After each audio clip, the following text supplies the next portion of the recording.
Let's get going with 1 Samuel 1 to 15. No, I don't have my mic on. Thank you very much. Do I have my mic on now? Can you hear me? Now? Can I hear you now? Can I hear you now? Today I'd like to start out with starting just with the chapters and go right through them. So rather than as much of the general overall thing, probably if I open this up it'll be helpful. So, what's the name of the general part of the Bible we're looking at now? The former prophets. Okay, that's the larger thing. What was the first part? The Torah. That's books Genesis, Exodus, Leviticus, Numbers, and Deuteronomy. So far this time we have done, the last 2 weeks, Joshua and Judges. Now we're going to break it down into half a book for each of them. Okay, so we'll do 1 Samuel and 2, 2 Samuel and 2, and 1 and 2 Kings the same way. Part of what's called by many people the Deuteronomic history, or the Deuteronomistic history. Both of those are used. The Deuteronomy kind of forms the framework out of which all these people are evaluated. How do they act according to the relationship that God set in motion through Moses as the people were coming into the land of promise? It is not a good story. It's a story of many of them turning away, but some of them being faithful as well. So here we go with our former and latter prophets. Then I'm going to skip through these very quickly to get to my chart for each one of them. So 1 Samuel chapter 1. We have just seen a variety of judges. Some of those we called major judges, some of those minor judges. And those judges, by and large, were raised up by God at a particular time when there was a particular problem. Remember, the pattern was, first of all, the people turn away from God. Then the consequences come upon them. There's a foreign invader. Then they cry out to God in their bondage. And then God raises up a judge or a deliverer. We're going to see that Samuel and Saul and David will all have some of those characteristics. Solomon and the others after that won't. But the same kind of framework. And so how do they react to what's going on? So with Samuel, first of all, we have to have him before we can see how he fits in, because we're going to find out that the high priest at that time, whose name is Eli, that Eli has a couple of no-goodnik sons. Saul is going to have, or Samuel is going to have a couple of no-goodnik sons. Saul will have a good sons, but he's not so good. Okay? And David, the story gets really complicated at that point.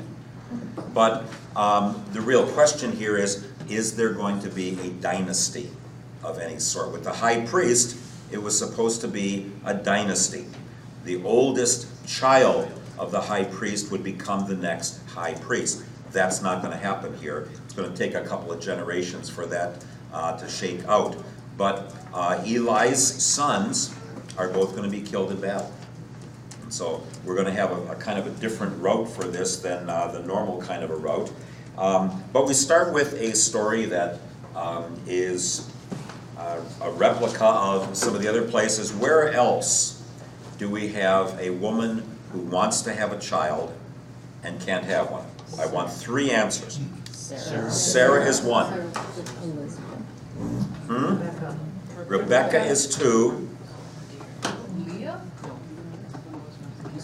Sister.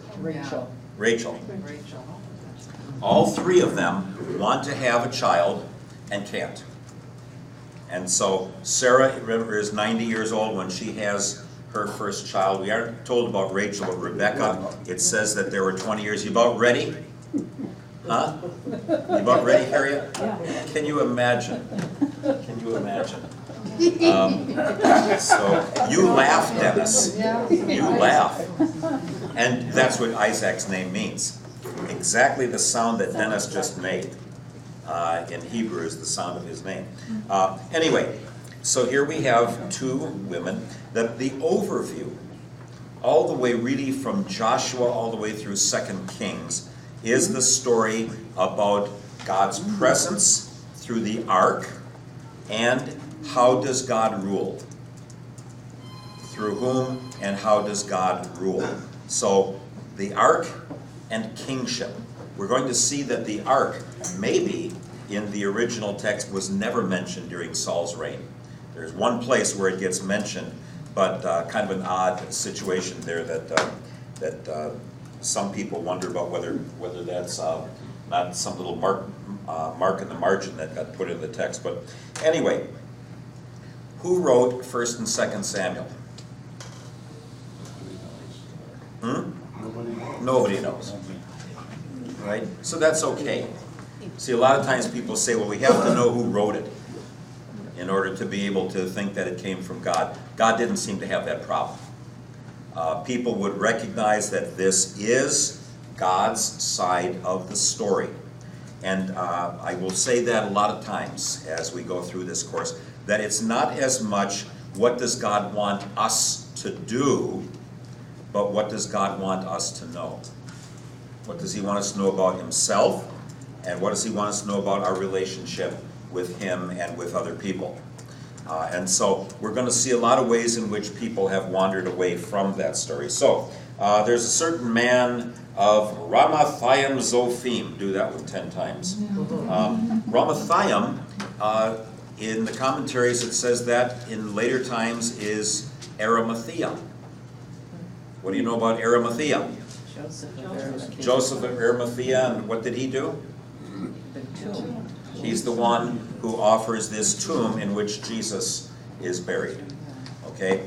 And anyway, Ephraim, just kind of north of Jerusalem, a few miles. There are a lot of hills and valleys up in this central mountain range, and so lots of little burgs, lots of little places where people lived, and there'd be water runoff one way or another or whatever. But anyway, so the husband's name is Elkanah. The wives' names are Peninnah and Hannah. And Peninnah has children and Hannah does not.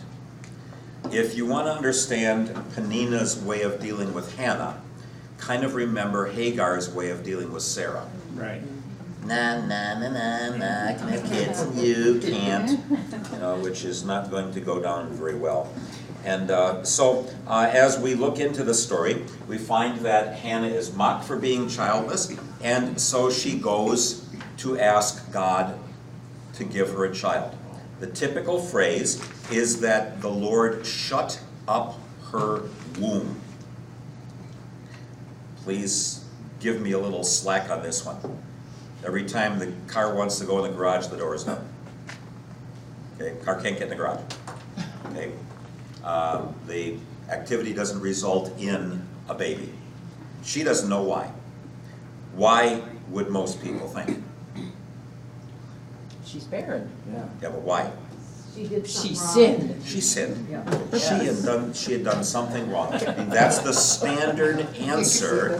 It's your fault. You did something wrong, and if you fess up, maybe you'll get beyond that. You have a whole book called Job, which is that same kind of thing. It's not the way Job turns out, but it's the way his friends think.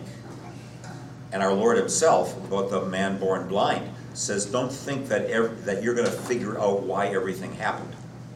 But people are very willing to do that, especially if they're the ones with the kids and the other one doesn't have it.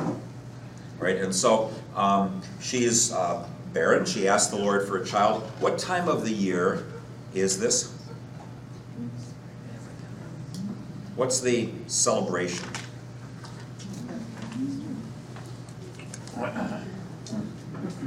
What does it say? From his city year by year to sacrifice to the Lord of hosts at Shiloh, Does it tell us any more than that? No. What are the 3 major times a year that the Israelites were to go up to worship God at a sanctuary? First of all, in the spring of the year, when you began your grain harvest. Okay, the first fruits of the grain. Does anybody remember what that's called? Have any of you ever heard of Passover? Vaguely, okay. Yeah. Who taught you in the past? Rummy's like that.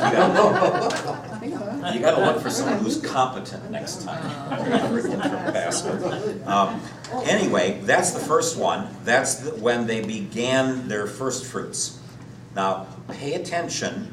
I believe it would, I don't know if it's the standard epistle every year, but pay attention where I think it's 2 Corinthians, where the text says that Christ is the first fruits of those who have fallen asleep. Which weekend? Passover weekend. Well, everybody else is bringing their first couple handfuls of barley to say, thank you, Lord, we've begun another year of harvest. The harvest unto eternal life is happening there as well. Okay. Second major one is the Feast of Weeks. Anybody know what that one's called? I wear red. Huh? Reformation. Pentecost. Pentecost. Reformation. Reformation's not in the Bible. Luther thought it should have been. That's Passover, that's Pentecost. Pentecost is with the word 50 in it.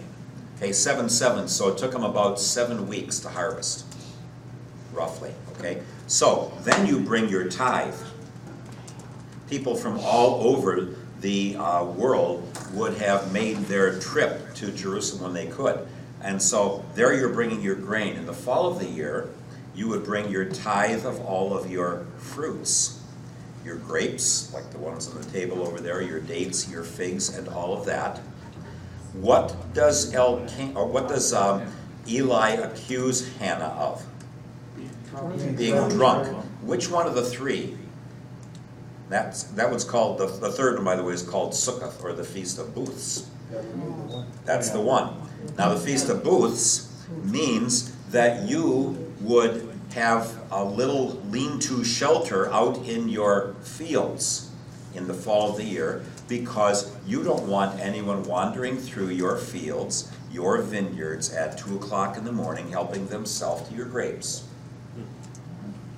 Okay, so they called it Sukkoth, or Sukkah. In fact, I remember a few years ago at the Jewish synagogue down on Fairview, that somebody burned it down or tried to burn down their sukkah that they had there. Okay, and so they'll put that up near their sanctuary every year. So fall of the year, he thinks she's in the sauce. He thinks she's drinking some of the fresh new wine, the must, and that she has wandered drunk into the sanctuary, and she says, "No, sir, I haven't had anything to drink. I am just quietly moving my lips as I'm pouring my heart out to the Lord." And Eli says, "The Lord's going to give you what you ask. If you're that honorable woman, then he's going to give you what you ask." And she gets pregnant. But she says something about that child. What's she going to do? Give it to the Lord. Give him back to the Lord. Now that's not the norm. They're Ephraimites. Okay? Who's Ephraim? Joseph's son, isn't it? Joseph's younger son, Manasseh and Ephraim. The Ephraimites are basically in the Central Hill Country region here, the whole middle part of it, what later gets called Samaria because of the capital city, and where you later hear about in the New Testament, the Samaritans would have lived here, the Judahites would live here, or the Judeans, and the Galileans would have lived up in the north. So in the New Testament area, you've got 3 basic kinds of areas they talk about, but the Ephraimites are here. Benjamin is kind of in this area, and all of this is Judah and Simeon's territory down there a little bit.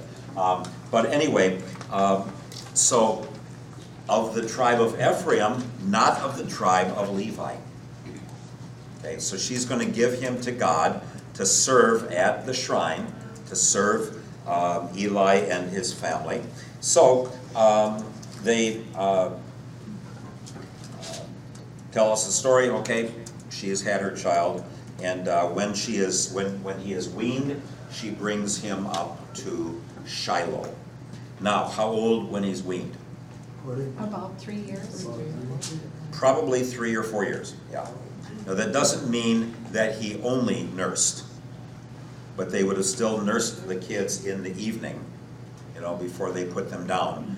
At least that's the way that most of the descriptions talk about. And so when he's 3 or 4 years old, you're not going to take up a 1-year-old and say, here, Eli. That doesn't quite work. That's more work than any help. But when he's old enough that he can begin to do little chores and run around and pick up sticks or something like that, then they take him up there to the sanctuary at Shiloh. And Shiloh, there are various places where the ark is mentioned. Gilgal is one of them.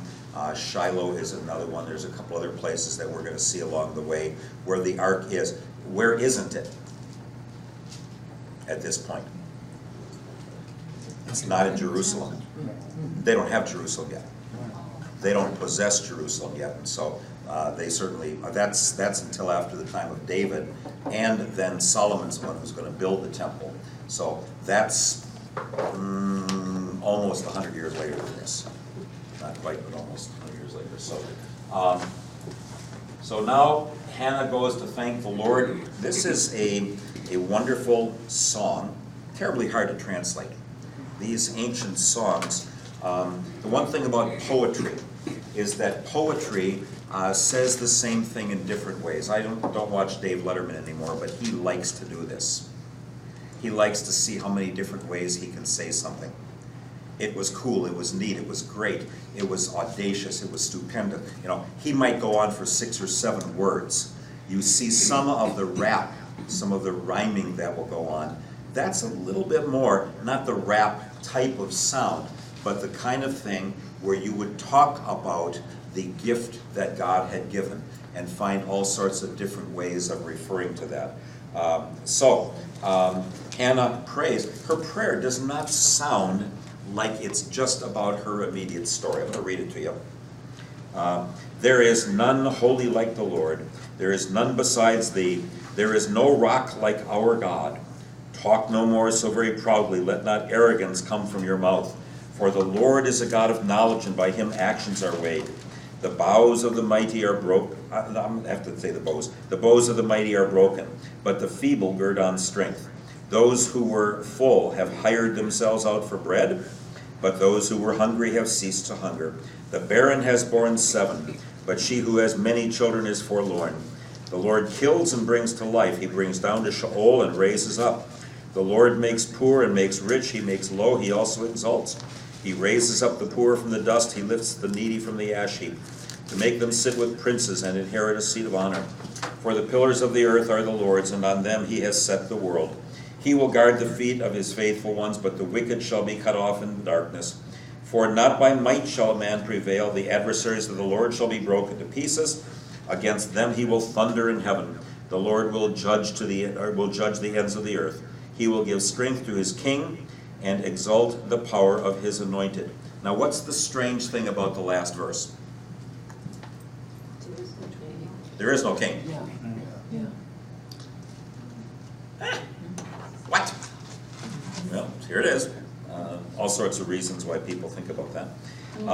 He will thunder from the heavens, that God uses the natural kinds of things. We saw that referred to also in the Song of Deborah, where after Deborah and Barak win a victory over Sisera, it's also about how God uses the stars and uses the heavens. And so the poetry,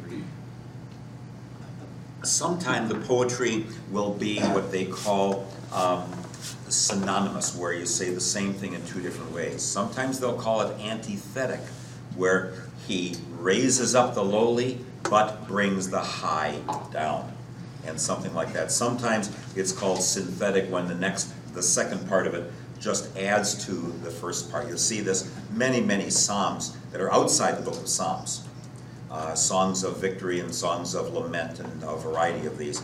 I've got a whole thick book just on the Psalms outside the book of Psalms. You know, but this is, well, who sings a song like this? Yeah, Mary or Elizabeth. It's even a little bit puzzling in the text about that, but it's based on this. Okay, because Elizabeth was another one who in her old age had a child.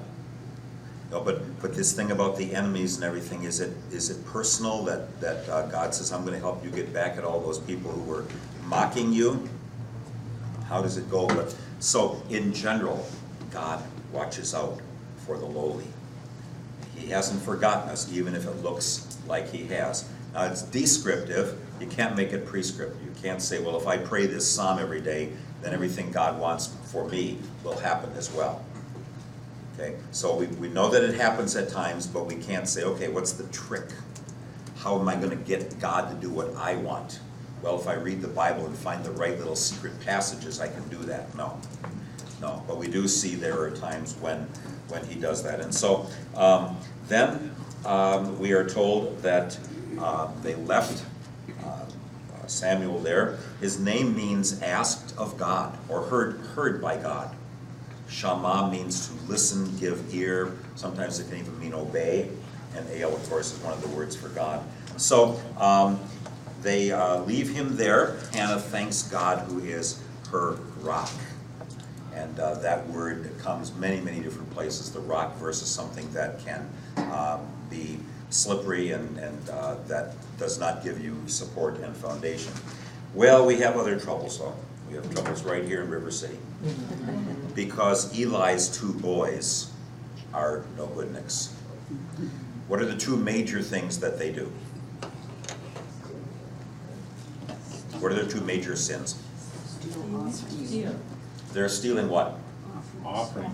The offerings, the animal sacrifices. So they put the animal sacrifice in a pot, and then they take out the fork and whatever somebody stabs in, whatever comes out is theirs. They say, we're tired of boiled food, we want it roasted. You give us the best portion. First of all, we're not taking potluck. We want to be first in line, and we'll get ours before you get yours. More significant, well, I can't say more significantly because that is significant, as I'll mention in a moment, but also that they are being unfaithful with the girls at the shrine.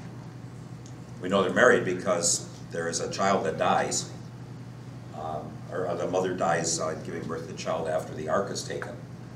So they are married, but also they're being unfaithful. And so those two things. Now, I said even more significant for us, it's more significant, the sexual abuse. But for them, if God says, here's what I set up for you, and they say, no, we want more. That's the root sin. I want more than I've got. And if I have power to get it, I'm going to get it. If I can dominate somebody else, I will dominate them. That's what the song just before this was talking about. That God puts down those who try to dominate others and have control over them. And here we go right into this. And so Samuel, we are told that his mother and father visit along the way, just kind of little things about, they bring a little bigger robe every year. Lydia, I would imagine that you got into some of the kibbutzim in Israel. Did you ever get to anywhere where they have the first graders in one building and then the second graders and the third graders with a little bit larger beds, a little bit larger toilets, the hook's a little bit higher on the wall, and the clothes are just a little bit bigger. So when you move out, you leave your clothes and the next kids come and move into them. At least the one kibbutz that I remember this at the best was a group of Germans. And some women watched the kids during the daytime while the others, the men and women, were out in the fields. But the kids didn't live with their mom and dad. They lived in the commune setting. And so here, each year, they bring some new clothes for him. And so gradually he is participating there and doing whatever they need him to. It says that the people were favorable toward him. So we get, and there aren't many biblical characters I don't think we ought to talk about the Bible as a book of heroes. I know a lot of pastors do. We all, we could all be more like so-and-so, wouldn't it be a much better world? But just in terms of the description, we've got some people who are, like Miriam. We don't find anything bad about Miriam in the Bible. We do about both Aaron and Moses, that they get grumpy and whatever. But Samuel is as close as you can get. The only one like him we're going to talk about next week, and after that is, or particularly next week, is Jonathan, who is willing to step aside to allow David to become king. Most people would kill their rival, but here he is going to be willing to step aside. But Samuel really just comes off as an honorable fellow all the way through. Some of the prophets are going to be the same way, but in the narrative material, he doesn't seem to do anything that is untoward. Peter, is going to deny Christ, and Paul and Peter are going to have situations of disagreements and things like that. But Samuel, lots of different jobs that he has, and so already it says he found favor with the Lord and with people. And then every once in a while, I think there's probably 4 or 5 of these times, maybe 6, in Joshua, Judges, and Samuel and Kings, where a person appears and just says something. Okay, and we don't know who it is. We've talked about this a little bit already last time. But somebody comes along and says that Eli's family is going to lose the priesthood. Okay, what would you call such a person? A prophet. That would be the standard. And the prophet is not just random, it's because of what's going on. This is where it's going to end. Okay, so it's not a threat. It just says, well, it's not a threat, it's a promise. This is going to happen. There's no way this is going to be undone. And we like to think of God as a God who keeps giving us second and third and fourth chances. I guess he does. But there are also times in the Bible where one chance and that's it. If you fail in that one time, then you're out. And Eli's sons have failed. Remember, Eli is not just some priest in some little corner. He is the high priest. He is the descendant either of Aaron or Moses. He's certainly a Levitic priest. And he is expected to be the one who leads everybody. The son, Hophni, is going to be his successor as the high priest. We're not talking just about somebody out in the country. We're talking about the major leaders who have turned away. And the judgment on those who are leaders is always higher because they take a lot of others down with them.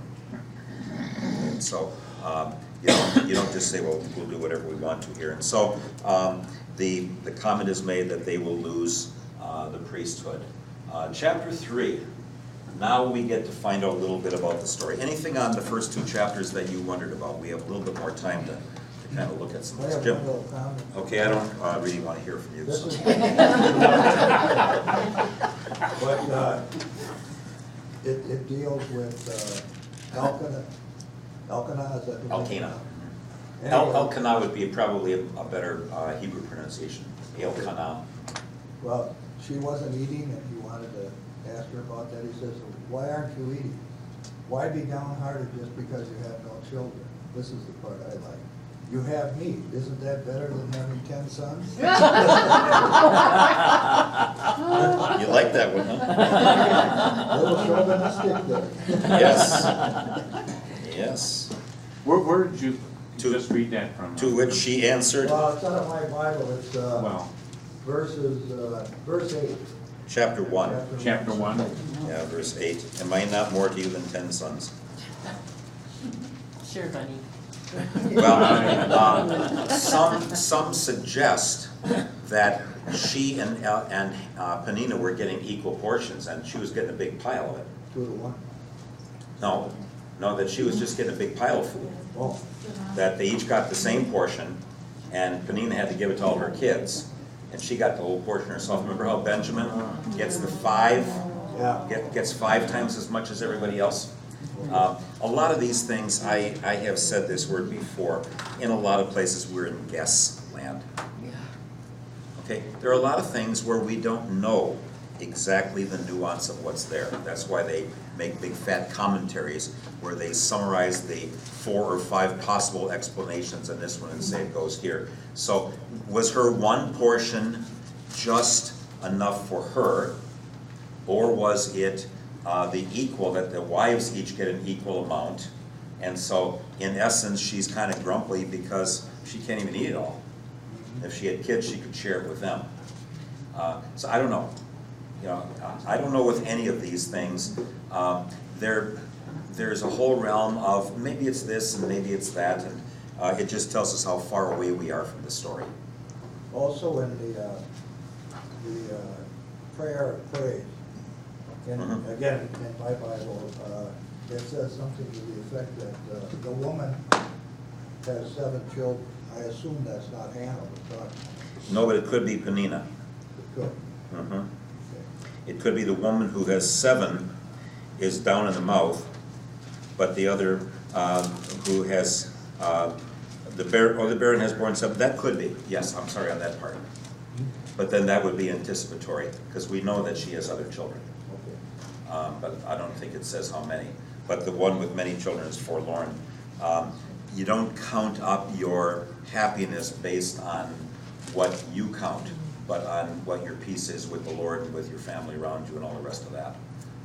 And so, these women and their hatred of one another,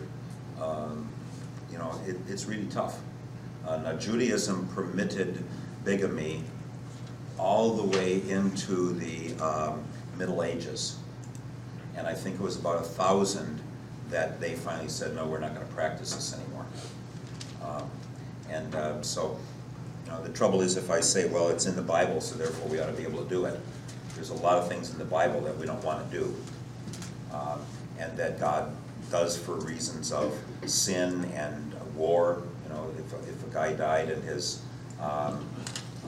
wife hadn't had a child by him yet, that the next brother would have a child with her, that would be the brother's child, and we see stories about that. So a lot of things that are kind of uncomfortable for us along the way. But again, if I read this and I read it as an exact description of what's in chapter 1, there are some kind of odd things about it.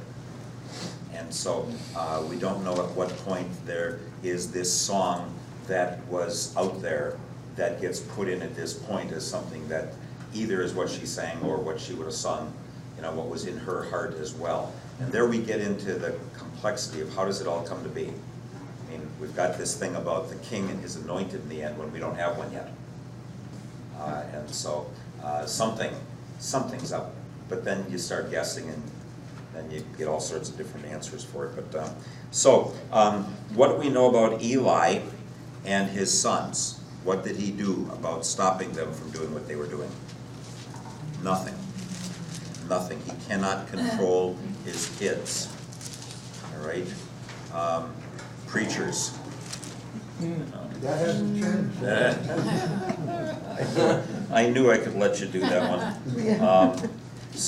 That man has said that God has revealed himself, and I promised this. One thing I wanted to say yet about chapter. Did I bounce this ahead one? We're still at 3. Yeah. There is one thing about this man, the Eli's family losing the priesthood. I wanted to read to you.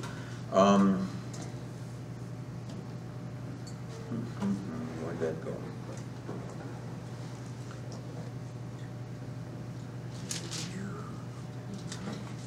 I have almost the whole text highlighted, so it doesn't help me anymore. There is a phrase in there, someplace in chapter 2, I believe, that says, Would that be in the Song of Hannah then? no. You're reading I'm looking at chapter 2, verse 30. Oh, Therefore the Lord, the God of Israel, declares, I promised that your house and the house of your father should go in and out before me forever.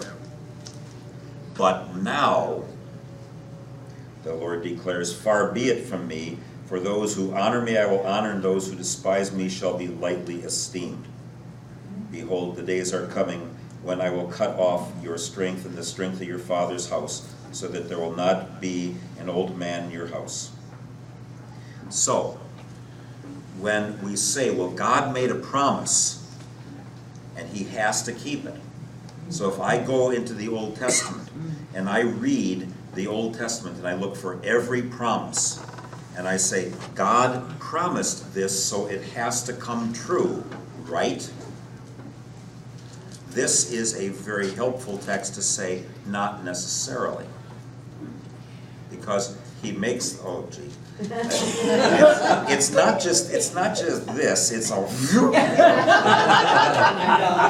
good thing you didn't have shoulder surgery. But not recently. Not recently. But let me finish your this. thought. The idea that if God makes a promise, he has to keep it. No. This one says, you turn away from him, you leave the relationship, and it's not the right way to say it, but all bets are off. Yeah. You don't get to stand at the altar and say, I do, and then go and cheat on your spouse, and have then come back to her and say, look, you promised that we were going to stay married. Why are you filing for divorce? Her answer is going to be, because you cheated on the relationship. And you didn't keep your part of the bargain. And so therefore, what you want to hold me to doesn't match anymore. Here's God saying that. Okay? So it doesn't mean that I'm going to overstate this, but it doesn't mean our daily sinning and the things we do against God are going to throw us out of the relationship. But if we finally say to God, we don't really want you anymore. We don't want the relationship, which is what Eli's sons were really doing in their actions, then don't be holding me to a promise. So when Israel loses its land, the big thing the prophets are going to say is, you left me. Prepare to meet your God. Your deeds don't even permit you to return to me. There's all sorts of things.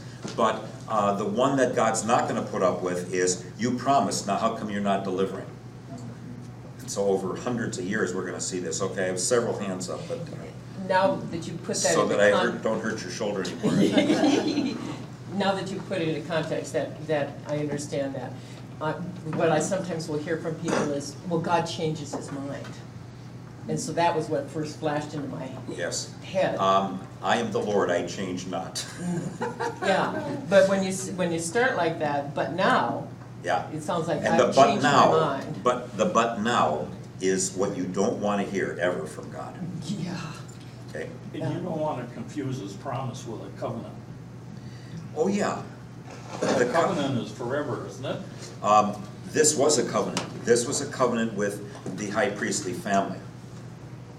Okay? Covenants can be broken.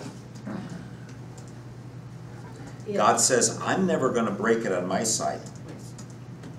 But you could break it. You could leave me. You could deny this whole thing, and then I will act accordingly. The day you take of the fruit of the tree, you will surely die. I guess I'm thinking the other way. God will never change his way. Yeah. Yeah, that we are told in the scriptures, he will never turn away from us. So as we come to him and acknowledge his lordship and our need for that, we are assured of our salvation. But there's a phraseology used by some Christians, once saved, always saved. Yeah. And it's a misuse of, I'm elect by God, so whatever I do doesn't matter. I can do anything I want and I'm still going to be saved. Those kind of things, those don't play. Okay, but back in Genesis 15, there's this thing where Abram has a dream, vision, whatever it is, and God says, take animals and flip them side by side, the two halves, and then this fiery pot goes through in the middle. The standard of making a covenant was you would kill some animals, walk through between them, and say, if I break this relationship, I can get split like that animal was. Okay? And so it's really somebody who is saying, I bind myself to this relationship. But there is nothing, God is not going to be whimsical. But he says, people who in their hearts want more than what I've given, like a better cut of meat, than what I had set up for them. And they want more than what I've given, which can even get confused by us into asking God to give us all of our wants. And Jesus says, whatever you ask in prayer, believing you will receive, even if you say to the mountain, jump into the sea. And there are a lot of people who can twist that into, hey, I want $20,000 tomorrow. And if I don't get it, then you must be a lousy God, and then I don't care about you anymore. Or more often, would you get my father through his heart attack? And then dad dies. And well, what kind of God would let my beloved dad die of a heart attack? As if that's the relationship that God established. He says, that's not the relationship I established. Look at what my covenant is. I give you eternal life. I give you forgiveness of sins. I don't necessarily make it so that you never have to have any ankle surgery, or whatever it might be. Bruce, did you have something? I was thinking, the word conditional, is that involved in this? Not from God's side. Not God's side, but we think it Well, could be on our side, or? Is God's love unconditional?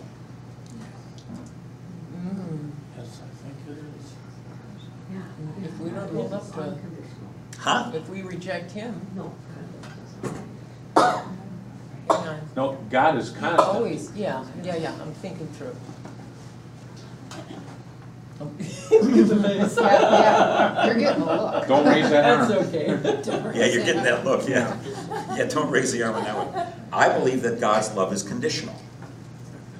On our part, not on his. For us, Yes. Yes. Yeah. If We make you- it that If way. you take of the Yes. fruit of the tree in the garden, you will surely die. That's a condition, Yeah. okay? It's not, I'm gonna throw you out the day if I don't like the way you're raking. Yeah. But if you say to me, go back to heaven and get out of here, and you want nothing to do with me, the consequences will come upon you.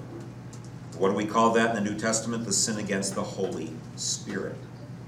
Because what does the Spirit of God do? Comes to bring us the benefits of Jesus dying and rising.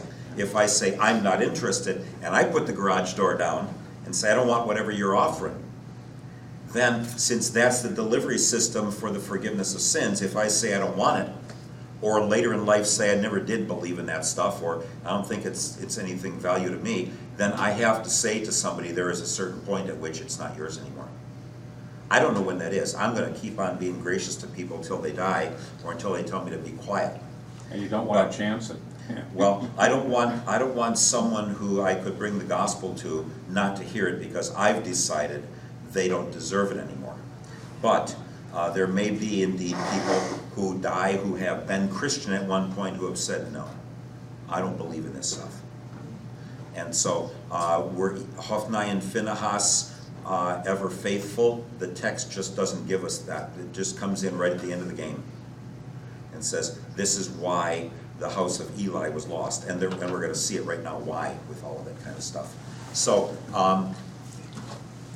God is not conditional with us based on our behavior. But he does say that if we break the relationship, that the consequences of the broken relationship will come upon us. I think one of the stupidest things I hear is when I go to a wedding and the pastor or the priest is talking about divorce and divorce statistics during a wedding. Oh my goodness. I've heard that too many times. No, that's not when you talk about it. And you don't talk about it as a threat at all. You say, the Lord wants the two of you to be married and to realize that the forgiveness that he gives will be the way it'll work together. It doesn't always work because not both sides sometimes are willing to let that happen. I mentioned to Kathy, somebody who is a mutual friend of ours, I said, we liked both of them so much. How come they couldn't like each other?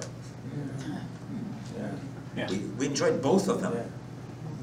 Enjoyed the relationship with both of them, but boom, they couldn't get along with each other. Yeah. And so, we may love God and we may love certain people, but some of those people may not get along with God. And I'm never going to threaten somebody with hell. The Bible never does that. But it does say, here's what the relationship is, and here's the peace that comes from it. and I have to trust the Spirit of God will work, if anything's gonna work. Okay? I don't have anything else in my quiver of arrows, except the good news and the Holy Spirit working on someone's heart. But I need to try to find the chance to talk to them. I don't even want to be talked to. And then to try to say it in terms that take the big picture into account, not just, you should be in church every Sunday. It has to go much deeper than that. Okay, anyway. Thank you. Chapter 3, moving right along. Samuel is in the temple by the ark. Does that surprise you? Yes. Should. Because in Exodus 25 to 40, we find the ark in the Holy of Holies, don't we? Oh, yes, yes, yes. And the only one that goes in there is the high priest, and only on the Day of Atonement and Yom Kippur. And so here it sounds like a whole different kind of arrangement. The tabernacle's not talked about here at all.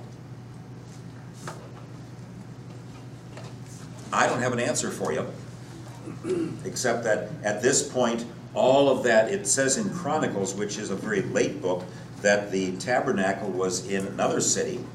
But here it sounds like he is right next to it, lying down on the ground. Doesn't mean he's sleeping on top of the thing. But so it says that the word of the Lord was rare. So it also says that there was no frequent vision. So it's time that Samuel hears this voice. Samuel. And the kid, however old he is at this point, all he can do is think Eli's calling him. And by the third time, Eli says, I think the Lord's trying to communicate with him. And so he says, say, speak, Lord, your servant is listening. Okay, I will hear what you have to say. Again, the exact nature of that communication. Was it a dream? Was it a vision? Some of you probably have heard, I don't know what to make of it, I'm just mentioning it. This little 2-year-old who was extracted from a car after being in the frozen water. Yes. And the mother died, and yet several of them said, we heard a voice. Yes. And I don't know what to make of that. What, some of us didn't care about it. A little girl who, the mother died, she went over the side of a bridge, and the car was in the water for many hours, I don't know, 17 or 14, 17 hours. And they were able to pull the little girl out, and 6 minutes after they got her out, they were able to revive her. And she has gone home. The mother died. And yet several different rescuers, and they got it on a body cam, several different rescuers said they heard voices about, go save the little girl, or something. Yeah, or the child couldn't speak, but it was an adult's voice. Yeah, and so, I don't know what to make of all those things. But the point is that Eli and the people at that time, they were not getting regular communication from God, okay? The TVs were not working or something like that, whatever it was. And so the answer now, Eli himself has heard from this unnamed man that the high priesthood is going to be taken away from him. Now, Samuel hears the same thing. God says, you tell Eli that that his household is going to lose the high priesthood. It's not going to happen until the beginning of chapter 2 of 1 Kings. So we have to go through almost the entire David story, and it's going to be Abiathar, the great-great-grandson of Eli, who finally is going to lose the high priesthood. So it's going to go on for a while yet, but eventually it'll happen, yeah. Yeah, I was just saying, well, in the Old Testament, there's different times that there are voices and someone speaking. Couldn't that be now? Couldn't there, that's a possibility, like in a story with that child. It's, I don't know what's happening. well, But what I will tell you is I do not believe, after the New Testament has been inspired and Jesus has come, that God is communicating His will to us or any new information. All right? So it's one thing, I don't know what happened with this. Well, yeah, But I don't at Luther's time, there were people who were saying that they were getting communication directly from God. They didn't need to look at the Bible anymore. Okay? And quite frankly, close your ears for a second. When the Pope speaks ex cathedra from his cathedral chair, he says, I'm getting new insights from God. And the Pope is fashioned as if he is the present priest on earth. Yeah. You know, the priest under God who is getting revelation about things that were not covered in the scriptures. And so when he speaks ex cathedra, then it says that he's giving further revelations. Luther said popes and councils can err, and what God wants us to know about our salvation is clear enough in what Jesus did. That's the end of it. So, you know, if somebody says, well, I had a vision last night. The Lord laid a vision on me that I should go to Argentina and go to Rosario and find somebody who is standing in the train station and tell them the gospel, and they will be having a red hat on. You know, you know, there will be people who will get that specific with what they are thinking about, and I just don't have any way to interpret that. If I have a dream that I think came from God, I don't have any way to interpret that. So I want to stay with the things I know about salvation and not get into the micromanaging stuff. How this happened, why it happened, it's beyond me.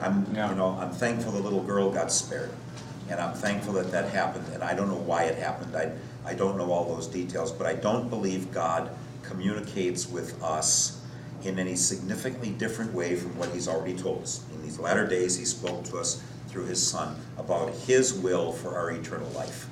That's the big deal about the scriptures. I want you with me forever. And the micromanaging of things here, I mean, people will say, we were talking before about calls to pastors. I might say, Lord, guide me in what I am considering now, whether I'm going to take this call or not. But I expect that some of that answer will come through my discussions with other people.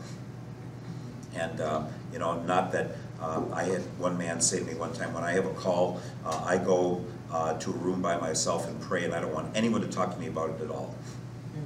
I would be just the opposite. I would say, give me guidance of what you see my gifts and abilities are, and see whether this is good. And there was a pastor in Michigan, Ron Zender, who said, Trapp, you're a teacher. Go take the call to Concordia. I mean, just about that much with about that many words. And so that and a couple of other things, it just seemed that that was the right thing to do. When I got called here after serving here for 4 years, I didn't really pray about it much. By then, I thought if that door gets opened up, that's where the Lord wants me to be. And so the next Sunday, I accepted. I actually probably accepted before I walked in the door when somebody told me that I'd been called. Okay? Because by that point, what led up to it already said, if the Lord opens this door, then he's opening the door, because of a variety of different things that had to come together. But, you know, to say, well, was there a sign from God? Well, there are certain things that kind of stick in your mind when somebody says something. And Dale and I happened to be called at the same Board of Regents meeting. And we were installed the same day. We were interviewed the same winter. My mom and dad used to say at Christmas, now you guys open this package at the same time, you know, if it was the annual shirt or whatever it was, you know, or some certain toy or something like that. And I said, well, if the Holy Spirit plays that same game and we get called at the same Board of Regents meeting and called to come to Concordia, to me that'll be a sign the Lord says both of you go. And we did. We were installed on our parents' 40th anniversary, and so, but I'm not going to say that the Lord cranked down some loudspeaker at 2 in the morning in my bedroom, you know, and said, take it or I'm going to, you know, whatever. Anyway, enough. Okay? So that's all you get. I accept. That's all you get on that one. There isn't anymore. So anyway, God, then Samuel reports the entire vision and says, this is what happened, this is what went on. Eli says, you tell me everything. I'm willing to listen to all of it, even though it's not good news for him. And then it says that Samuel was trusted from Dan to Beersheba. Well, Dan is the far northern part of the country. Beersheba is the very southern part of the country. That's how in those days you would say the northern border from New York to LA. Okay, all across. That was just their way of saying that. One more chapter, and then we'll take a little break. Does trusted mean he is known? Somehow, whatever comes that he says, the Lord has given me guidance, the people say, you can bank on that. Okay, so the people saw him as an honorable person, and if there was something, that we don't have any information of what did he say, but that they said, you can trust this one. Okay. Okay, so there are some people where we listen to them and we say, I think you can bank on what he said or what she said. Others, you say, I think they might be just exercising their gums a little bit, and they really don't know much about what they're talking about. So if you want to know about quilting, don't ask me. Okay?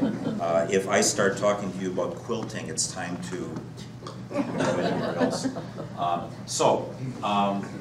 Let's take a break now, 10 minutes, because the little art story has to go together.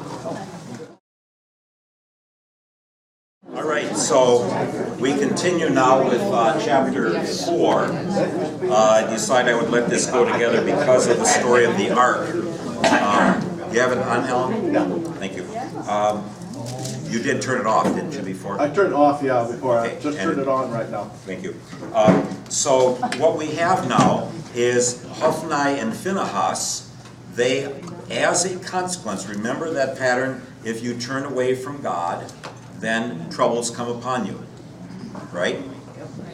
Okay, so who is the troublemaker here? It's the Philistines. The Philistines who want as much of this land here as they can get, and the land up here in the Jezreel Valley, the plain of Esdraelon as well. So they're farmers, they want land.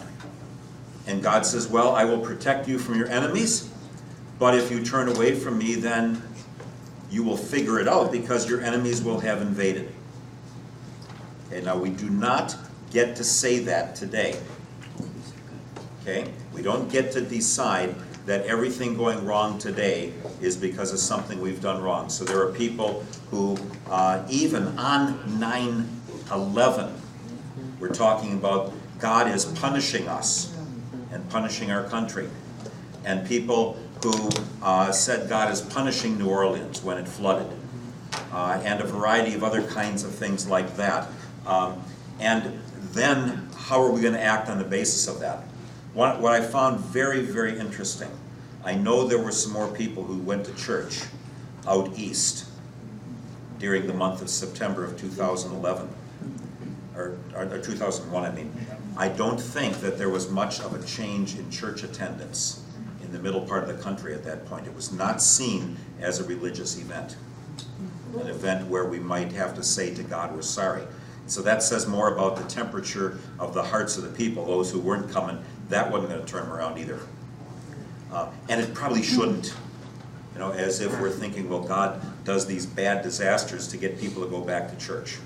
I was going to say, I read in the paper that with all the snow the people had out east, the church attendance was really down, and the offerings weren't coming in, and they were wondering what to do.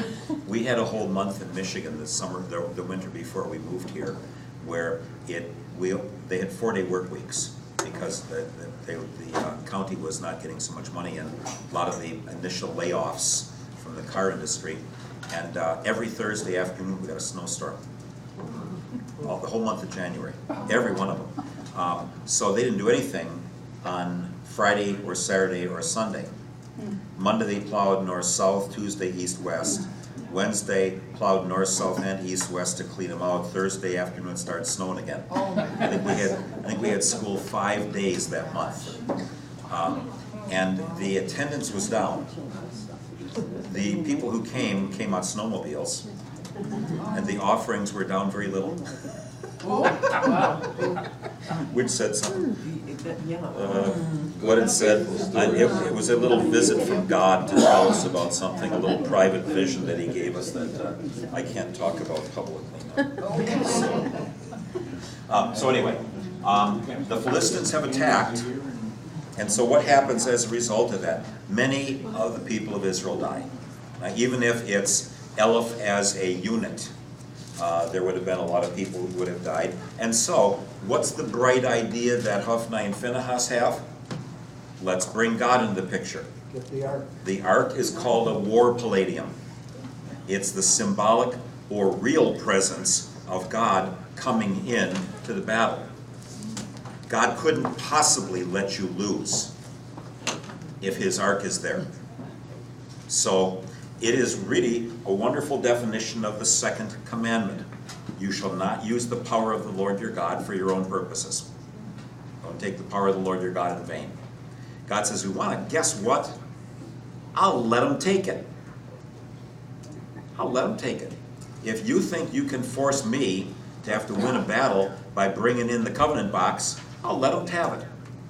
And so that's what happens. So the Philistines, they hear that the mighty gods are coming in. The word Elohim is translated in the plural at this point. And many more die, and the ark is taken. Now what's inside the box?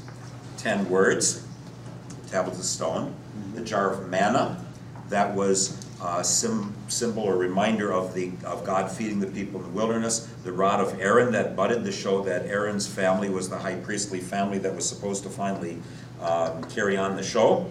And what else happens? Hophni and Phinehas both die in battle. Okay, so here the high priest-to-be and his brother die in battle. And the ark is taken, many others die, and a guy does almost a marathon. A man of Benjamin, which is right around where the territory is where you're going to be in Shiloh, does a 20-mile run. And then tells Eli that his sons have been killed. And it's a little bit more complicated probably about exactly what the scene looks like, but when Eli hears that the ark of God was taken, he falls backwards, and one translation says that he was kind of up on the wall on the high point of the city, and that he fell backwards, and says he was a very heavy man, and says that he was 98 years old, couldn't see anymore, but he's still listening for the story, and that he dies. Right? I mean, it's not right. So, Phinehas' wife hears about her husband's death, and she dies in labor. Names her son Ichabod, okay, which we all know from Ichabod Crane, okay, from Washington Irving, Oh, yeah. right? Yes. Is that right, Jim? Yep, right. It's not Alexander The Dumas? headless horseman. It's not Alexander Dumas? Dumas, I'm I sorry. think so, it's French. Huh? It's French, isn't it? And the French won't let me study their language. Yes, Yeah, and the fourth one actually too. that's right. Yeah. Anyway, back to the story. Kavod is the word for something heavy. It's the word for your liver, the heaviest internal organ in the body. It's the word for glory. And the little word in front of it, Aleph Yod, means absence of. So the glory of God is gone. Okay? And the glory of God symbolized by God being present there by the ark. That is the place, that's the connecting link between heaven and earth. And now they've lost that. So they've lost, in essence, the other side captured their God. Now what are they going to do? That's what really caused Eli's death. He just went into such gyrations at that he fell and broke his neck and died. And so God says, well, if I want to do that, I can do that, and I can let that happen. But the idea was that a variety of different concepts are probably together here, but it's like the covenant box and the cherubim that are on top of that are sort of like the footstool for God. And now his throne is gone, his footstool is gone, and now what happens? Yes, Steph? Is there any estimation for how many people lived in Israel at this time who sustained losses like this? I'm going to give you an answer that nobody likes, okay? But the answer is that the word Eleph, which means 1,000, many people, including George Mendenhall, who taught at Michigan, many people believe that Eleph in an earlier age meant a company, a group. So 40 companies or 24 companies were decimated or something like that. likely not meaning 1,000 at this. Unfortunately, it's translated 1,000. And so we all see that staring us in the face in the Bible. We say, well, the Bible says 4,000. Well, 4 companies could still be, 10, 15, 20, 30 men. Probably not as many. Okay, probably nothing near what we think. But the trouble is, because we see this printed, everybody says, well, you're questioning the Bible? I'm not questioning the Bible at all. I'm questioning whether the word that we have, whether we know all of its range of meaning. And so I honestly don't think that the word 1,000, elef, should always be translated that way. I'm convinced that there were smaller groups and that we would not have had anywhere near this many. Go ahead. They supposedly... By the way, the answer to the other part of the question, nobody quite knows how many people would have been there at that time, altogether in the country. The estimate of those that left Egypt was about 1 million. Well, remember, you're using the word elef there as well. And so, all the way through, it may be smaller family groups than the million. I mean, the normal number is 600,000 or 600 contingents of people. Okay. If Kathy and I went by one of those 15-passenger buses from Cairo down to the St. Catherine's Monastery. And I can't show it here, but it's this is the eastern edge of the desert, and it goes here and would go all the way down like that, way farther south than this, down around here somewhere. And that took us, I think, about 12 hours, going like 40 or 50 miles an hour. I figured out that if the Israelites would have gone that far down, I don't think St. Catherine's Monastery, that's not the only place in the Old Testament that talks about where Mount Sinai was. We call it the Sinai Peninsula, but that just means the peninsula of thorns. Sinai could be thorns and could be anywhere. The Jewish people don't give any geographical identification of where they think it was. People at the time of Constantine in 325, his mother goes, Helena goes, and looks for some of these holy sites. And they found the tallest mountain top in the Sinai and said, this must be it. And there are people who have lived there at St. Catherine's Monastery. That may not be correct, okay? But it would have taken them, they would have had to go 6 miles a day to be able to get down there, taking 1 day off. 6 miles every day, which if you have 600,000 people plus women and children, and let's say you had 4 or 5 children in your family, that's the line would stretch all the way down there. And I don't think it was as many as we say there was, from our 600,000 versus 600 contingents or clan units or something like that. The trouble is, it sounds like I'm questioning the Bible when I say it. When what I'm really doing is saying, I think there are more realistic numbers, but we're so far away from the numbers that we can't always know what it all meant and what the total would be. Sometimes it means 1,000, we just don't know when. But I don't think probably that many people, I don't think 4,000 or 30,000 died. But 30 contingents, 30 bands were beaten up pretty bad, would still be a lot of people. So I gotta just leave it at that. Eli dies, Ichabod is named. Remember when Rachel has Joseph, she names, as Benjamin, she names him Ben-Oni, son of my anguish. And then he gets renamed son of the south or son of the right hand by others. Here, Phinehas' wife names him the glory of God is gone because the ark has been taken. So, chapter 5. This is kind of funny. And the Jewish people, the Hebrew peoples, the Israelites would have laughed when they read this.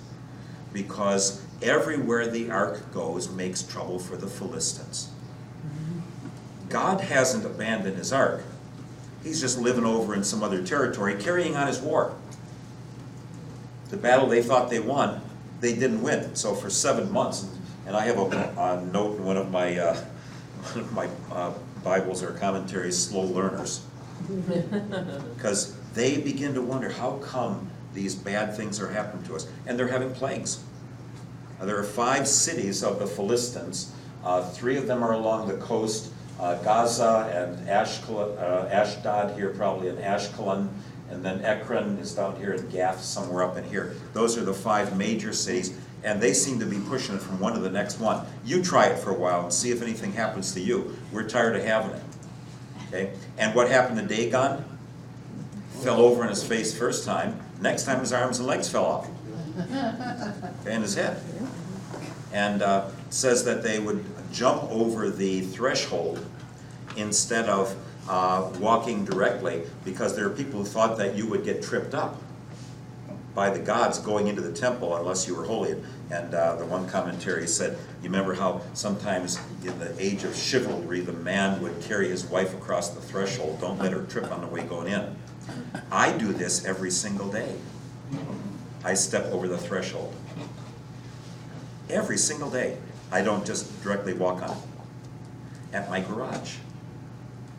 Because the beam, I step over the beam as the garage door is coming down so that it doesn't kick it back up again.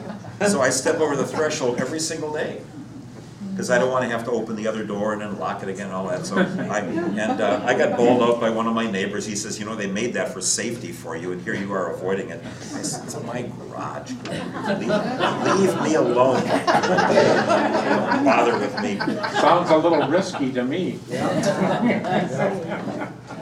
If I trip or something, then it goes back up. Yeah. I mean, that's the design. Well, if it- Have you tested it yet? Yes. Yes, I have. And you know how I've tested it? If I don't raise my leg high enough, it kicks it right back up. If I interrupt the beam. Dale, are you? Did you not tell me that that is really what Einstein, the electric interruption of a light beam, that's what he won his Nobel Prize for? That's right. So every time we go into a door and the doors open up for us, interrupting the beam, that's what Einstein won his Nobel Prize for. Huh? Albert did it. Albert did it. So thank him every time. Every time. Okay, every time. I'm sure he won't hear you, but thank him every time. So they've got tumors.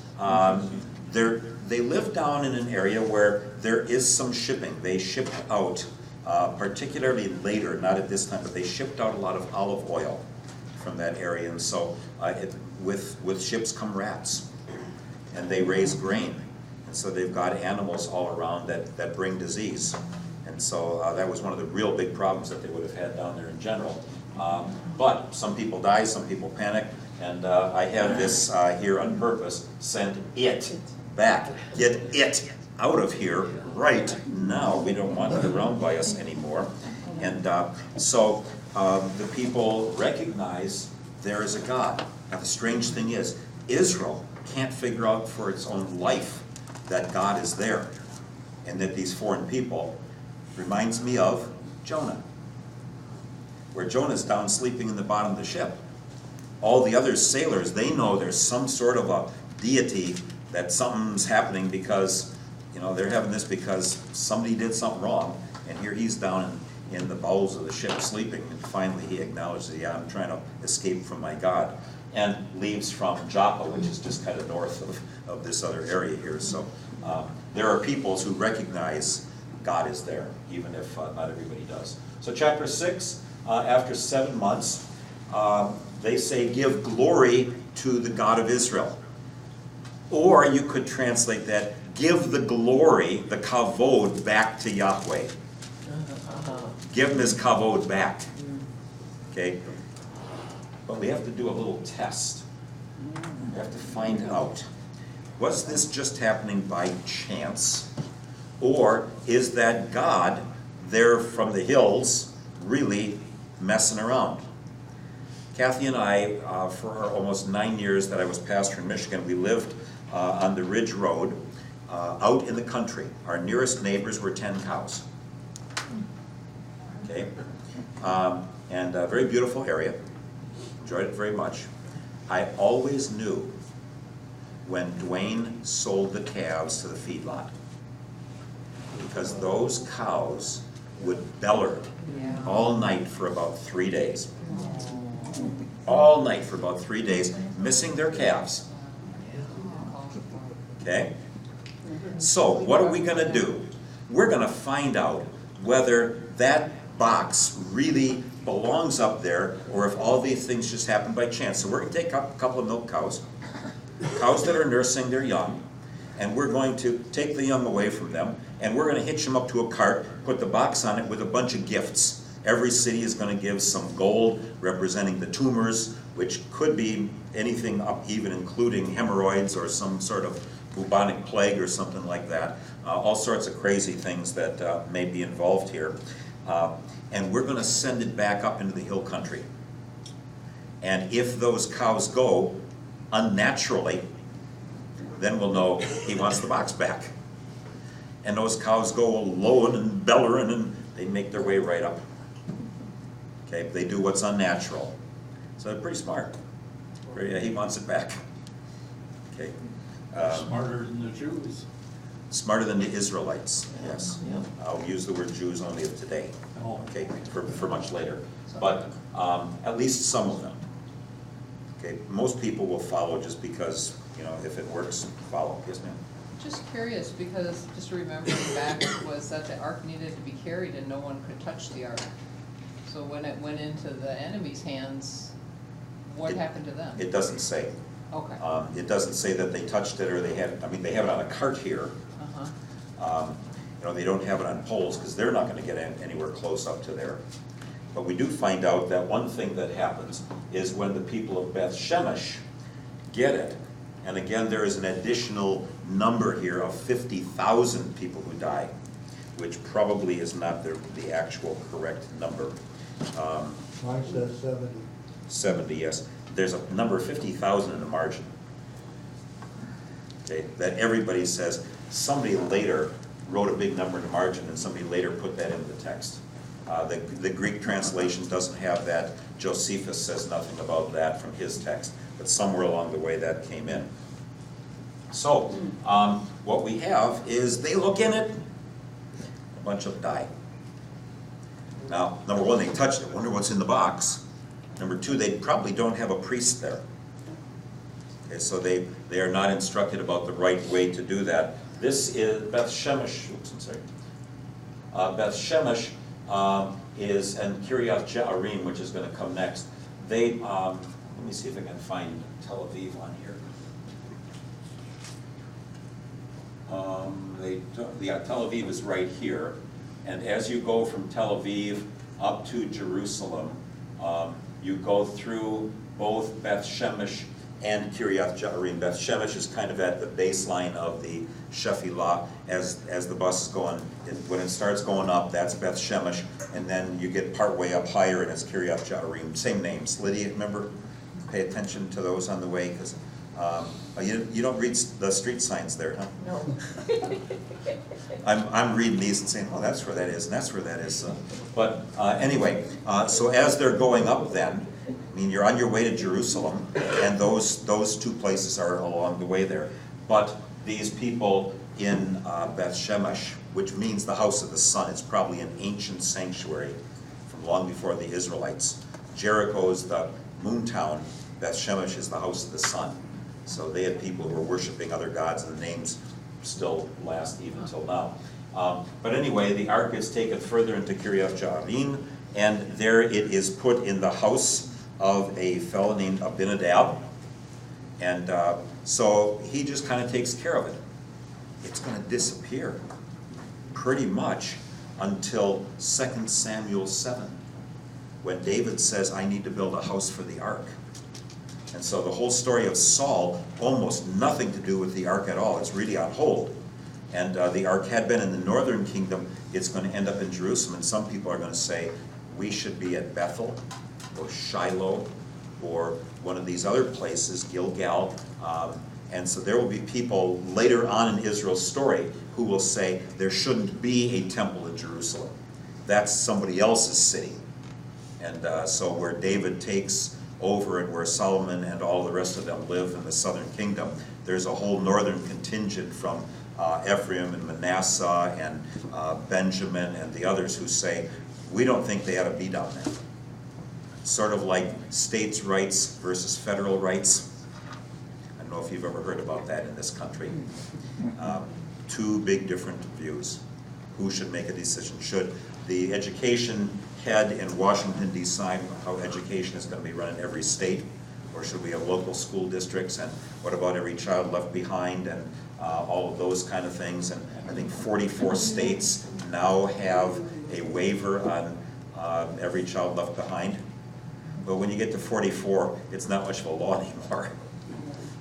But you know, these different ideas of what should our government be like, they have them there too. So anyway, Samuel calls for all the other deities to be removed. Then he and the people confess their sin at Mizpah, and it says then the Lord thunders. Remember we saw that in chapter 2? It said the Lord thunders. Well, that's one of the ways he works.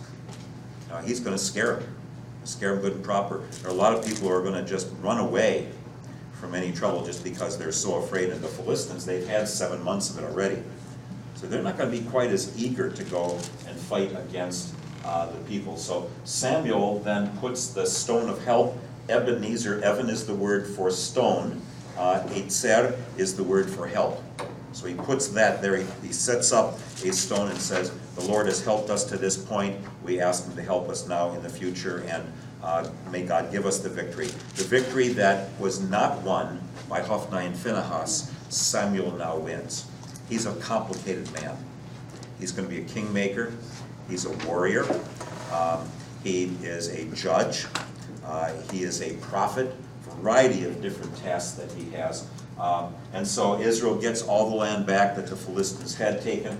And then we're told about him as the judge who goes 4 cities in this central hill country. And here I'm not pointing them out exactly. Ramah was his hometown. But he goes to 4 different places, and probably more like Deborah, sits down under a tree and says, okay, what kind of troubles are you having? And he asks God for the insight in our standard way of what a judge would do. And he tries to help people resolve their issues. You might remember Moses would do that from morning until nighttime. And then his father-in-law says, why don't you appoint some other people who can do the little cases, and the big ones then you take care of. So they kind of save the big ones up for Samuel.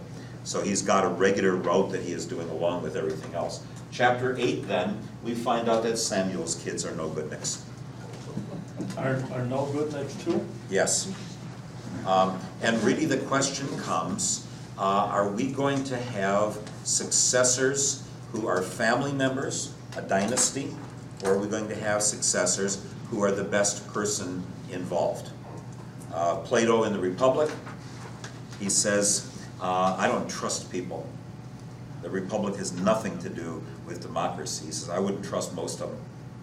He says there's a few people you get once in a while who are honorable enough to live beyond themselves and to serve the good of the state. Don't expect their kids will be. Okay? Their kids probably are going to be worthless. And we got a bunch of examples in the Bible of that. Now, the Sunnis versus the Shiites. 90% are Sunni, according to the basic reports I read.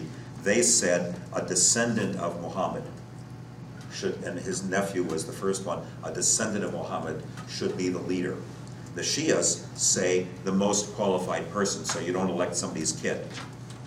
You take the most qualified person along the way. And so, again, a variety of different ways of how things are going to go. But because Samuel's kids are wicked, then the people say we want a king like everyone else. We just got to the magic bullet. This is the magic bullet in the whole story. We want to be like everyone else. It's the problem that the Christian church has faced since the beginning. How do we stay faithful to Christ when a lot of people say, well, yeah, I know all that, but we want this. And so, do we try to please, I'm gonna say this just bluntly, is my job to please the members or to please the Lord? What if all the members leave? That's, Then they leave. Yeah. Okay? Exactly. I don't have a right, as a called person, to say, what kind of church would you like? And let's see if we can do it. We're not designing the Christian church. A lot of you probably have not heard me say this, but the members from Emmaus heard me say every time we got a call returned, and I think I said it over at Jehovah as well, remember that Jesus is the pastor of this parish, who is temporarily called to serve on behalf of the Lord. That, we don't know who that's going to be. But the pastor of every Christian church is Jesus Christ. And if he's not, then we got trouble. Okay? This is not what's my idea. And some people say, well, we've had hundreds of hours where we spent on what kind of church do we want? That's already been determined. Yeah. Okay? But there will be people who say, yes, but we want this, and we can have this, and this, and this, and this. And by the time you get those things, the nature of the situation is changed. And then it's not on the mission for the Lord anymore. Vuli and I meet early in the morning on Thursdays, and we're in a unit now on church history. I'm sorry, Lydia, but I sure wish I could talk to Carl, because I don't understand anything about the early church. And every time I read about it, I think about sitting in his class, and I know he tried to teach me, but not much of it stuck, about the challenges of the early church. You know, to understand, well, a lot of people kept trying to say, how can we change this? How can we adapt to this? How can we adapt to that? And the truth is, we don't know how to bring the gospel across in different settings. But we often see the trouble that comes when somebody says, well, society thinks this way, and I think the church needs to keep up with the times. You have people leave because of that. Okay? And you have to take your shot. You have to take your shot and say, well, maybe somebody else will come. I have no responsibility just to make you happy. I hope if I preach the gospel, you'll be happy because you hear the gospel. But my job is not to stick my finger up and say, which way is the wind blowing? What would we like? Now, there are certainly different ways that congregations live out their ministry and different aspects of ministry that each congregation is going to have because of the gifts that God gives people. And that's well and good. So none of them are going to look like a rubber stamp of the other one. They shouldn't all look the same because people's gifts and abilities are going to be different. So what some congregation may be deeply involved with, another one would say, well, that just doesn't draw our attention. We're involved in this instead, we're involved in that. Then the ELCA will tell you that you're prejudiced. Yep. If I tell them, yeah, I made up my mind, I know where I'm going. Don't you? Well, we need to struggle with how do we love people whom we believe have looked at the gospel and said, yeah, that's all okay, but we want more. Or this didn't work right. And Vu and I talked this morning, I talked about all the things that are different in our society from when I began as a pastor. And so how do you even address some of the issues that weren't even an issue or didn't seem to be a big issue 40 years ago? And yet they're there. And you don't want to lose people. You don't want to just tell them, well, you're dumb or you're wrong. Because the idea is you want to keep bringing your sheep and your lambs back. So that takes a lot of discussion. It takes a lot of trust. If somebody already wants to reject it or reject the framework out of which I'm operating, then I'm already in trouble. I did a pastor's conference down in Florida. Got to be 25 years ago anyway. And I talked, it was an afternoon and then an afternoon and an evening. And at supper, there's a round table, 6 or 7 of us at the table, and this one guy who was a pastor, he said, well, I heard you say this and this and this and this, and I've heard that before and I just reject that. I said, well, then I guess we don't have anything to talk about. And everybody else at the table, how could you talk to him like that? He just said, I've heard enough out of you that I don't buy any of it. So when we're going to talk about them, let's talk about the weather. You know, I mean, he was not being polite to me. He wasn't rethinking something. And so I'm trying to share what I understand about bearing the cross and what that means. And he heard that and he said, I've rejected that. And so if somebody wants to say that, that's their right to be able to say it. I'm trying to bring what I hear out of the scriptures, not make up my own story. And so the others, they were, you know, how could you be so impolite to him? Being impolite. He said, I don't want to talk to you about this anymore. I don't listen, I don't believe anything you say. So, okay. And so there are times when I have gone way too far trying to win somebody over and had a whole bunch of other people say, you should have shut up 20 minutes before. I remember one time I was up in North Dakota and they said, you gave that guy a lot more respect than he deserves. He's always picking on everybody. So I was trying to win the brother, trying to help him hear what I think is in the text.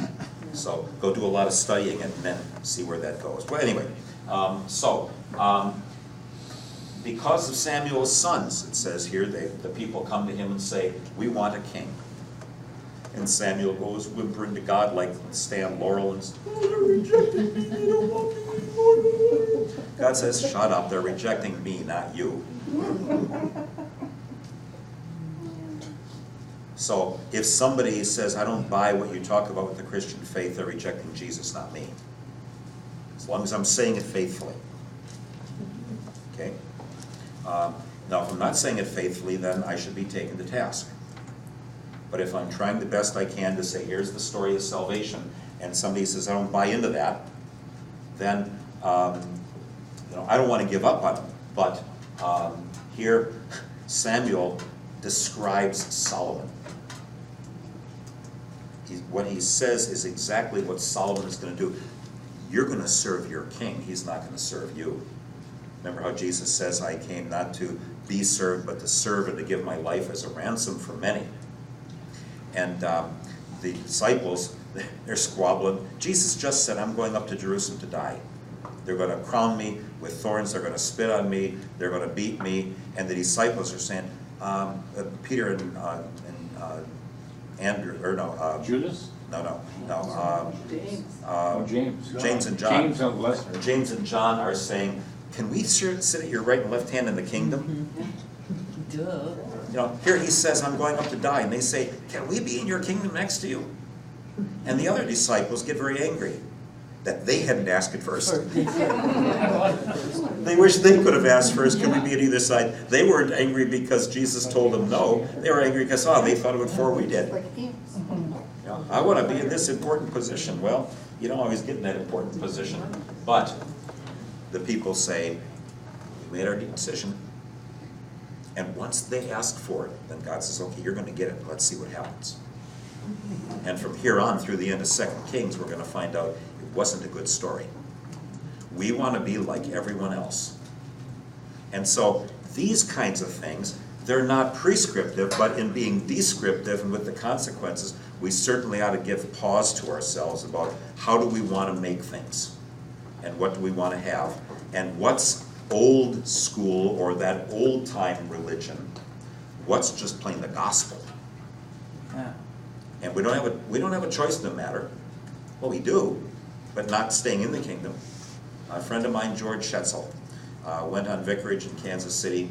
He was up in North Kansas City, and I have to talk to him about this one of these days because he got me terribly lost after I left his place in Kansas and Missouri, back and forth. I couldn't find my house for about 2 hours because I didn't realize that there's just one little street, not this wide, for separating Kansas City, Kansas, and Kansas City, Missouri. But George, already in September, he said, I'm quitting my vicarage. I said, George, you can't do that. So I drove up to talk to him. And he said, I cannot possibly think of preaching a sermon on the same topic every Sunday for 40 years. I got one story to tell. I can't think of having to do that 2,000 times, plus Lent and Advent, etc. He was right. I got one story to tell. Every text, has to somehow be wrapped up in that story. God wants you in eternity forever, restored to a relationship with Him, and in Christ's death and resurrection you've been restored. Claim that by faith, and the rest of it will be your life of thank you. But George went in the Army, 1968. No, 1967. Fall of 1967, George went in the Army. Later he went back in the ministry. Okay, he did go back later, and he's a classmate of mine from Ann Arbor. I hope he'll come to the reunion we have in May, and that I can catch up with him. But he's right, it's the only story. And so Samuel says, you may be rejecting me, and you may be rejecting God. He's going to let you have what you asked for. But it's not going to be a pretty picture.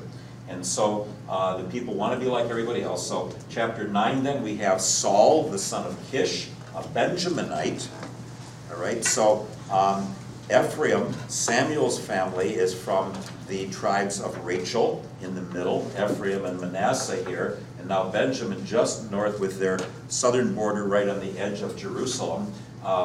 He says he's rich and tall, so we have this strange thing that he thinks he's looking for donkeys, and he gets found by Samuel, who he was looking for to see if he knew where the donkeys were, and Samuel says, well, God sent you to me because you're going to become the king.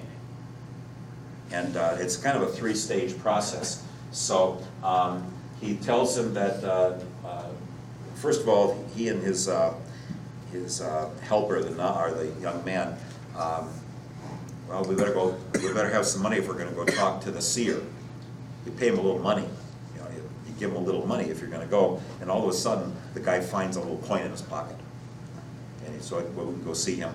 And then they go and talk to him, and Saul comes to this sacrifice and finds out he gets the special portion. And so this special portion that Hophni and Phinehas wanted to take for themselves, Samuel saves this one out for him. Right away, he's going to have goosebumps. What is going on here? How come I'm getting treated in such a nice way? And then he is told that he's going to become king. He's told that privately at first, and he's anointed.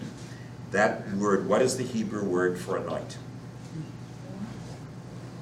Mashach. Mashiach. Anybody ever heard of a Mashiach? Messiah. Okay. Now, standard answer is that I've worked with a lot is that oil is part of the fruits of the land. So if you have oil, then you can make pancakes instead of crackers. Okay, so it's a nicer food for making things.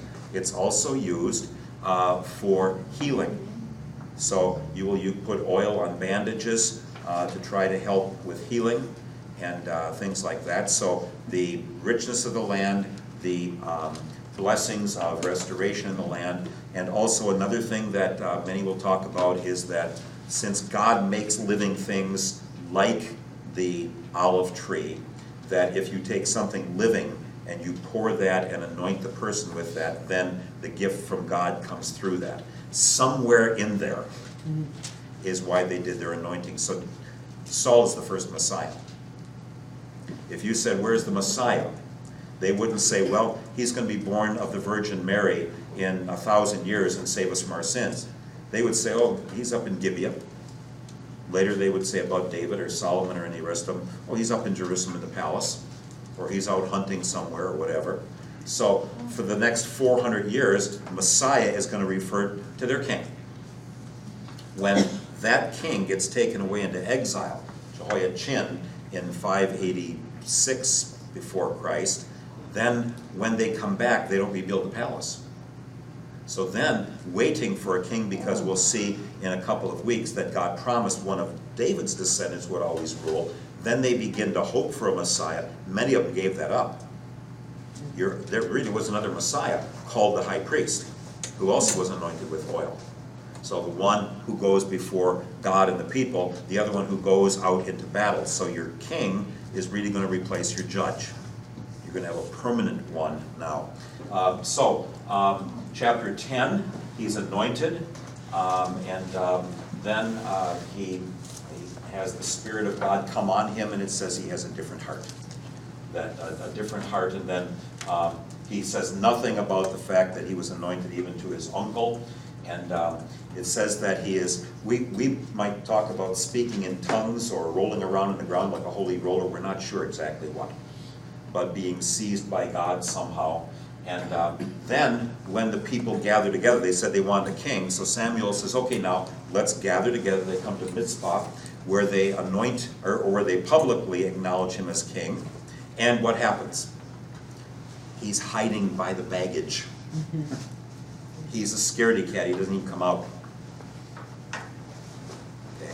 Taller than anybody else by a head and shoulders, but they have to go and they have to get him. Then, in his only good thing, his only good battle, the people of Jabesh Gilead up here, remember the story about the Benjaminites who killed the people of Gibeah, Saul's hometown, who raped that woman till she died? Okay, and then they get a lot of the wives for the remaining 600 Benjamites from up here in Jabesh Gilead who didn't send anybody to battle. So there is a connection back and forth there. Well, now the Jabesh Gileadites get told by Nahash the Ammonite, who lives a little farther east, I want all this land back. I want you under my control, and so I'm going to put your right eye out. They say, can you give us 7 days? I'm sure you can have 7 days. Nobody's going to come and help you. Saul hears about that, and then he goes, maybe with his own family. You know, some of the Benjaminites may have been up there too. It seems kind of suspicious that they wouldn't have that. And so Saul calls for the warriors from Israel and Judah. Oddly enough, Israel and Judah are separate even here. We're going to see the divided kingdom later. And then he attacks the Ammonites, 3 companies, so he comes from different directions, defeats them, defeats Nahash. And then finally at Gilgal, everybody says, whoopee, we got a king. We have somebody who has gone into battle on our behalf. And so that's the kind of judge that you would have had from Gideon and some of the others, and Deborah and Barak back before. Well, from there on, it gets to be not so good. Because now Samuel says, okay, I'm stepping aside. And he declares his innocence. He says, does anybody have anything against me? Is there anything I've done, anything I've stolen, any fault that you find in me? And that's known, I'd like to give you this German word, okay? This is particularly for you over in the corner there, Jim. Selbstbeschwichtigungsformel. Okay. All right? Memorize that by next week. It is known as a formula that declares one's innocence. So a lot of the Psalms have this. God, I didn't do anything wrong. I don't know why I'm having this trouble. And Samuel's kind of saying that he didn't do anything wrong. Why are they rejecting me as being the leader? Well, because your kids are no good.